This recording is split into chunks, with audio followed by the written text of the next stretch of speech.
Dhurandhar 2 movie record ಮ್ಯಾಗ record ಬರೀ ಐತಿ. ಇದರ ಒಂದು ಕಲೆಕ್ಷನ್ ಡೀಟೇಲ್ಸನ್ನು ನೀವು ಕೇರ ಬೆಚ್ಚಿ ಬೀಳೋದು ಪಕ್ಕ ಐತಿ. ಅಂದ್ರೆ ಇಂದಿನ ಈ ವಿಡಿಯೋದಾಗ ನಾವು ದುರಂಧರ್ 2 ಮೂವಿದ ಒಂದು ಕಲೆಕ್ಷನ್ ಡೀಟೇಲ್ಸನ್ನು ತಿಳ್ಕೊಳ್ಳೋಣ. ಇದು ಯಾವ್ಯಾವ ದಿನ ಎಷ್ಟೆಷ್ಟು ಕಲೆಕ್ಟ್ ಮಾಡೈತಿ ಅನ್ನೋದನ್ನು ಸವಿಸ್ತಾರವಾಗಿ ತಿಳ್ಕೊಳ್ಳೋಣ. ನಾವು ದುರಂಧರ್ 2ದ ಮೊದಲನೇ ದಿನಕ್ಕಿಂತ ಪ್ರೀವಿಯಸ್ ದಿನ ಅಂದ್ರೆ ಅದರ ಹಿಂದಿನ ದಿನ ಓವರಾಲ್ ಆಗಿ ನಾವು ನೋಡ್ರೆ 43 ಕೋಟಿ ಅಂದರೆ ಇನ್ನೂ ಕೂಡ ರಿಲೀಸ್ ಆಗಿರಲಿಲ್ಲ. ಅವತ್ತನ್ನು 43 ಕೋಟಿಯನ್ನು ಸಂಪಾದನೆ ಮಾಡಿತ್ತು ರಿಲೀಸ್ಗಿಂತ ಮುನ್ನ. ಆನಂತರ ಡೇ 1 ಬರ್ತೈತಿ. ಅವತ್ತು ಎಷ್ಟು ಕಲೆಕ್ಟ್ ಮಾಡೈತಿ ಅಂದ್ರೆ 102 ಕೋಟಿಯನ್ನು ಸಂಪಾದನೆ ಮಾಡ್ತೈತಿ. ಅಂದ್ರೆ ನೀವೇ ಯೋಚನೆ ಮಾಡಿರಿ, ಒಂದನೇ ದಿನನ 100 ಕೋಟಿಯನ್ನು ಕ್ರಾಸ್ ಮಾಡಿದಂಥ ಮೂವಿ ಒಳಗೆ ನಮ್ಮ ದುರಂಧರ್ 2 ಕೂಡ ಬರ್ತೈತಿ. ದೆನ್ ಎರಡನೇ ದಿನ ಬಂದ್ರೆ 80 ಕೋಟಿ. ಮೂರನೇ ದಿನ ಈಗ ಪ್ರೆಸೆಂಟಾಗಿ ನೋಡೋದಾದ್ರೆ ಇಲ್ಲಿ ಮಠ 11 ಕೋಟಿಗಿಂತ ಅಧಿಕ ಸಂಪಾದನೆಯನ್ನು ಮಾಡೈತಿ. ಅಂದ್ರೆ ಡೇ ಎಂಡಕ್ಕೆ ಇದು ಕೂಡ ಒಂದು 80 ಮಠ ಹೋಗ್ತೈತಿ, 80 ಕೋಟಿ ಮಠ. ಈಗ ಡೇ 3ನೇ ಸ್ಟಾರ್ಟ್ ಇದ್ರೂ ಕೂಡ ಈಗ 11 ಕೋಟಿಯನ್ನು ಸಂಪಾದನೆ ಮಾಡೈತಿ. ಅಂದ್ರೆ ಇಲ್ಲಿ ಮಠ ಓವರಾಲ್ ಆಗಿ ನಾವು ನೋಡಿದಾದ್ರೆ 237 ಕೋಟಿಗಿಂತ ಅಧಿಕ ಹಣವನ್ನು ಸಂಪಾದನೆ ಮಾಡೈತಿ. ಅಂದ್ರೆ ಈ ಅಮೌಂಟ್ ವೇರಿಯೇಷನ್ ಹಾಕಿರ್ತೈತಿ, ಕಾರಣ ಇವತ್ತಿಂದ ರನ್ನಿಂಗ್ ಐತಿ. ಅಂದ್ರೆ ಮೂರನೇ ದಿನಕ್ಕನೇ 230 ಕೋಟಿ ಮಠ ಅಂದ್ರೆ ಇದು ಅಸಾಧಾರಣ ಕೆಲಸ. ಈ ಕೆಲಸವನ್ನು ಸಾಧ್ಯ ಮಾಡಿ ತೋರಿಸಿದ್ದೆ ಯಾವಪ್ಪ ಅಂದ್ರೆ ಅದು ದುರಂಧರ್ 2 ಮೂವಿ.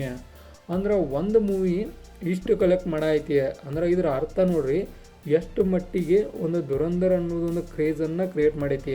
ನಿಜವಾಗ್ಲೂ ಹೇಳ್ತಾನು ಈ ಅಮೌಂಟಿಗೆ ಇದು ಸೂಟೇಬಲ್ ಕೂಡ ಐತಿ. ಅಂದ್ರೆ ಇದು ಯಾವುದೇ ರೀತಿಯಾದ ಹೈಪ್ ಮ್ಯಾಗಾಗಲಿ ಇದು ಯಾವುದೋ ಒಂದು ಇದ್ರ ಮ್ಯಾಗಾಗಲಿ ಓಡಾತಿಲ್ಲ. ಬಟ್ ಇದು ಯಾವುದ್ರ ಮ್ಯಾಗ ಓಡಾಯಿದೆ ಅಂದ್ರೆ ತನ್ನ ಒಂದು ಸ್ಟೋರಿ ಲೈನ ಆನಂತರ ಆ ಒಂದು ಸಿನಿಮ್ಯಾಟೋಗ್ರಫಿ ಮ್ಯಾಗ ಈ ಒಂದು ಮೂವಿ ಇಷ್ಟು ಕಲೆಕ್ಟ್ ಮಾಡೋದೈತಿ ಅನ್ನೋದನ್ನು ನಾ ಡೆಫಿನೆಟಾಗಿ ಹೇಳ್ತಾನು. ಕಾರಣ ಇದು 4 ತಾಸು ಮೂವಿ ಇದ್ದರೂ ಕೂಡ ಎಲ್ಲೂ ಕೂಡ ಬೋರ್ ಹೊಡಿದಿಲ್ಲ. ನಾನು ನೋಡಿ ಬಂದ ರಿವ್ಯೂ ಮಾಡಿದನು, ನಿಮಗೆ ನೋಡಿರ್ಬೋದು ನೀವು. ಆದರೂ ಕೂಡ ನಾನು ನೋಡಿದ್ರ ಪ್ರಕಾರ ಹೇಳ್ತಾನು ಇದು ಮಾತ್ರ ಒಂದು ಸೂಟೇಬಲ್ ಅರ್ನಿಂಗ್ ಐತಿ ಈ ಒಂದು ಮೂವಿಗೆ.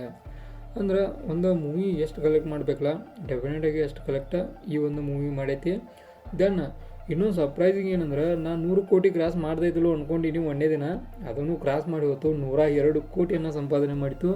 ಇದು ಕೂಡ ಒಂದು ರೆಕಾರ್ಡ್ ಅಂತಲೇ ಹೇಳ್ಬೋದು. ಅಂದ್ರೆ ಇಂಡಿಯನ್ ಮೂವಿ ಒಳಗೆ ಈ ಥರ ರೆಕಾರ್ಡನ್ನು ಯಾವುದೋ ಮೂವಿ ಆಲ್ಮೋಸ್ಟ್ ಆಲ್ ಇದನ್ನು ಮಾಡೋದಿಲ್ಲ. ಹಂಗಿದ್ದಂಥ ಸಂದರ್ಭದಾಗ ದುರಂಧರ್ 2 ಅನ್ನೋದು ಇಷ್ಟು ಕಲೆಕ್ಟ್ ಮಾಡಿತ್ಲ, ಇದೇ ಒಂದು ಸರ್ಪ್ರೈಸಿಂಗ್ ಮೂಮೆಂಟ್ ಕೂಡ ಹೌದು. ಆನಂತರ ಇನ್ನೊಂದಂದ್ರೆ ಇದು ಸೂಟೇಬಲ್ ಮೂಮೆಂಟ್ ಕೂಡ ಹೌದು. ಅಂದ್ರೆ ಒಂದು ಮೂವಿ ಯಾವ ರೀತಿಯಾಗಿ ಮಾಡಬೇಕು, ಯಾವ ರೀತಿಯಾಗಿ ಕ್ರಿಯೇಟ್ ಮಾಡಬೇಕು ಅನ್ನೋದನ್ನು ಇವರಿಂದ ಕಲಿಬೇಕು ಅನ್ನೋದನ್ನು ನಮಗೆ ಡ್ಯಾಮ್ ಶೋರಾಗಿ ಇವರೇ ತಿಳಿಸ್ಕೊಟ್ಟಾರು. ಇಲ್ಲಿ ನಾವು ಇನ್ನೊಂದಂದ್ರೆ ಹಿಂದಿ ಲ್ಯಾಂಗ್ವೇಜ್ ಅಂದ್ರೆ 9 ಕೋಟಿ, ಆನಂತರ ತಮಿಳಿಂದ್ರೆ 39 ಲಕ್ಷ, ಆನಂತರ ತೆಲುಗು ಅಂದ್ರೆ 87 ಲಕ್ಷ. ಈ ರೀತಿಯಾಗಿ ಇವತ್ತಿನ ಅಪ್ಡೇಟ್ ಕೂಡ ನಾವು ನೋಡ್ತೇವೆ. ಅಂದರೆ ಇವತ್ತಿನ ಇಷ್ಟು ಕಲೆಕ್ಟ್ ಮಾಡೈತಿ. ಹಿಂದಿ ಲ್ಯಾಂಗ್ವೇಜ್ ಆಡಿಯನ್ಸ ಇದಕ್ಕೆ ಭಾಳ ಅದಾರ ಅಂತೇಳಿ ಇಲ್ಲೂ ಕೂಡ ನಮ್ಗೆ ತೋರಿಸ್ಕೊಡ್ತಾರೆ. ಓಕೆ, ಇದಾಗಿತ್ತು ನಮ್ಮ ದುರಂಧರ್ 2 ಮೂವಿದ ಒಂದು ಕಲೆಕ್ಷನ್ ಡೀಟೇಲ್ಸ್ ವಿಡಿಯೋ. ಇದೇ ಥರ ನಿಮ್ಗೆ ಇನ್ಫಾರ್ಮೇಟಿವ್ ವಿಡಿಯೋಗಳು ಬೇಕಾದ್ರೆ ಚಾನಲ್ ಸಬ್ಸ್ಕ್ರೈಬ್ ಮಾಡ್ಕೊರಿ. ವಿಡಿಯೋ ಇನ್ಫಾರ್ಮೇಟಿವ್ ಆಗಿ ಗೊತ್ತಿಲ್ಲ ನಿಮ್ಗೆ ಒಂದು ಲೈಕ್ ಕೊಟ್ಟು ಹೋಗಿ ಚಾನಲ್ ಸಬ್ಸ್ಕ್ರೈಬ್ ಮಾಡ್ಕೊಂಡು ಹೋಗ್ರಿ.